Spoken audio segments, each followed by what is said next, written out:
नकारात्मकतेबद्दल आपण बोलतोय तर जसं मी सुरुवातीला म्हणलं टीव्ही सिरियल्स मध्ये डेली सोप्स मध्ये पण बऱ्याच गोष्टी दाखवल्या जातात.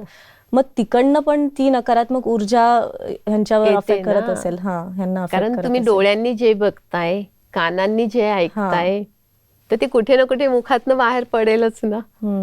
आणि जे बघत आहात तुम्ही सिरियल मध्ये हळूहळू ते आपल्या घरामध्ये यायला लागतंय.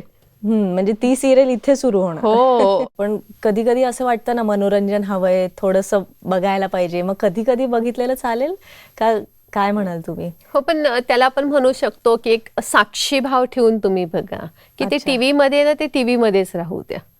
आपल्या मनावरती त्याचा परिणाम नका होऊ देऊ. कारण आपण जे बघतो ते आतमध्ये चित्रीकरण जातं, जे ऐकतो ते कुठे ना कुठे मनामध्ये जातं. आणि आपली इच्छा नसताना, भावना नसताना सहज आपण ते बोलून देतो.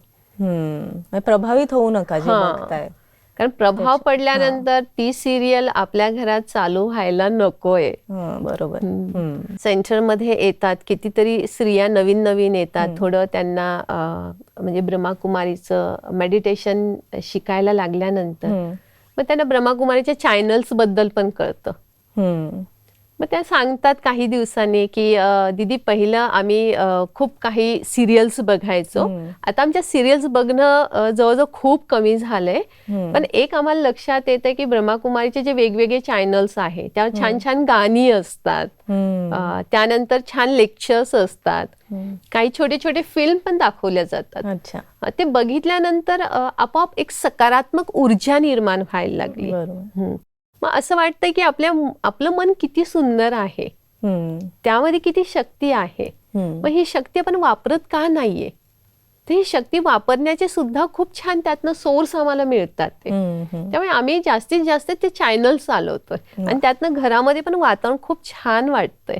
असंही काही काही वेळा होतं की ज्या सासू असतात त्या खूप समंजस असतात, त्यांच्या खूप इच्छा अपेक्षा नसतात. म्हणजे एक रिसेंटली एक गोष्ट घडली की लग्न ठरलं होतं आणि म्हणजे ती आता सासू होणार होती, तर ती म्हणली मला एकच साडी बास. तिला काही खूप इच्छा हौस अशी नव्हती.